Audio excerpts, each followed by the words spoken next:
All right, here we go.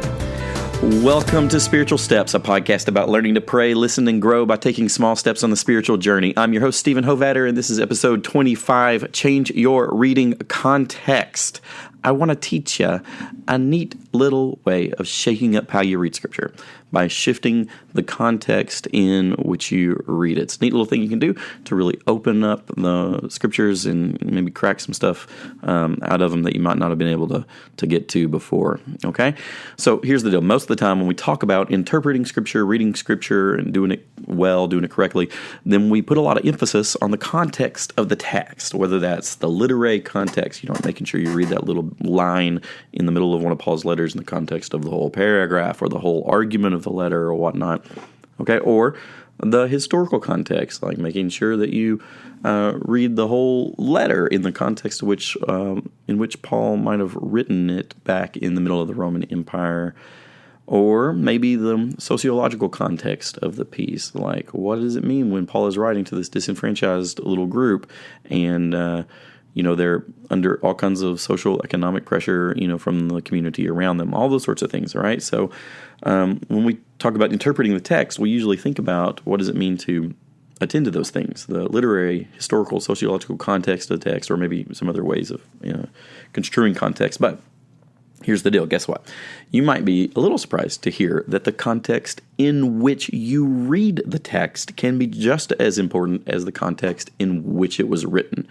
Now, people discover this all the time. When something in their life changes, they have some sort of crisis, and different pieces of Scripture just sort of come alive. They take on new meaning in their different life situation. Or on the other hand, there are lots of times where a passage may just seem to kind of go flat and go silent, and it doesn't seem to speak anymore. And I see this all the time, just in both my own life and in the church, how people go through these different moments in their lives when text either come alive or kind of go silent, and they don't really know how to respond to that. And it's one of the things about having a really diverse text, a really diverse canon that we can understand, right? That the Scriptures have all these different sorts of books, and some of them speak to us at different moments and stages and phases in our life, right? And so you kind of know this intuitively. You know that the context in which you read a text can really matter. There's a guy that's written a book, Bob Ecklod, wrote a book called Reading the Bible with the Damned is the name of the book. And that book has the message of the book, it's like the way he was interpreting Scripture when he was reading it with people who were condemned in prison and who were had all kinds of different life situations. And so he, as kind of a more somebody whose life was kind of more put together in society, right? Like when he was part of this jail ministry and going into the prisons, he was reading the Scriptures in the context, like just reading it among inmates, right? And then it kind of gave him a new way of reading it, kind of opened up meanings in the text that weren't possible before. And that's, I think, largely true. I think that's something that can happen to all of us in different ways. And like, here's the real kicker here, okay? What I want to suggest in this podcast for this spiritual step is that you can actually use that dynamic to deepen your own engagement intentionally, okay? You can deepen your own engagement with Scripture by intentionally shifting the context in which you read or hear it, okay? So for this step, I want to provide just a quick handful of exercises for shifting your reading context, and I want you to try to practice those and see if they maybe make a difference in the way you hear a couple of things in the text, okay? So here's the way. Here's the first one is the easiest way you can do it. It's probably the most superficial, but it's totally something you can do, okay? Here you go. Alter the soundscape in which you read the text, okay? And what I mean by that is try reading Scripture with different kinds of, let's say, music in the background. All right, now that might seem crazy, but I promise that if you set up some sort of, if you're going to set up to read the Scriptures in your headphones or in just a stereo or whatever around you, you set up like a contemporary thriller soundtrack as the backdrop of what you're going to read, okay? and you just let that music play for a couple of moments and then start reading the text. And it is going to feel different than it would if you were reading something like, a really loud Beethoven symphony or something like that, okay? Or, a little dainty piece by Chopin. You can do this with all kinds of different things. And this is one of the things that makes it really rich, is that in our society we have access to a lot of different kinds of music really readily available to us. And so we can, if you just tweak your context by playing different types of music while you read, you can take the same text and get a completely different flavor for it. So, you can take a soundtrack like Sicario, okay? I don't know if you've seen that film, but this, real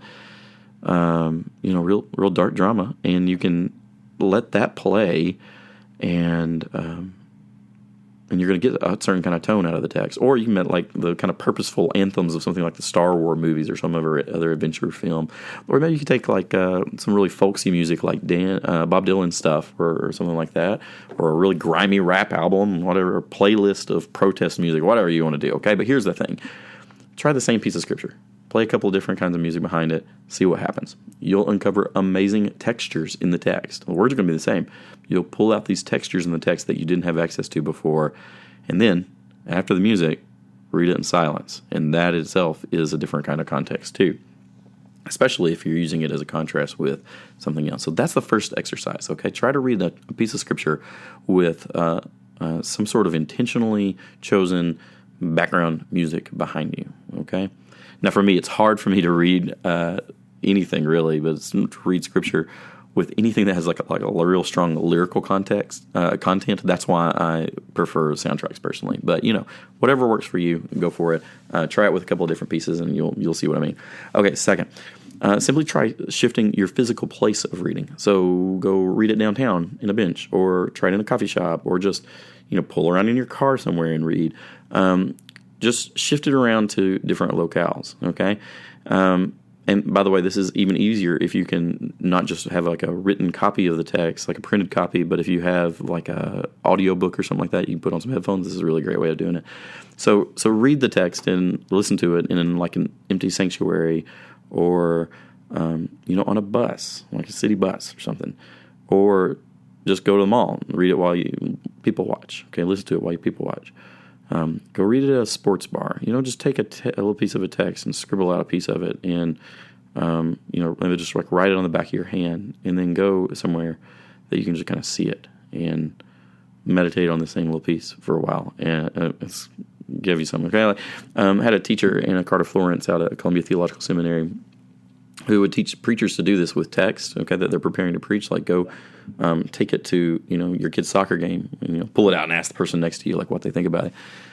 Or, take it to other different contexts and just read it and try to, like, imagine the text in that place, like what it might have to say. I think it's a really, really, really great exercise. So, you can go, go read it in the waiting room at the hospital, okay? Or, pull your car up to the local cemetery and read a couple of lines there, okay? Or, wherever.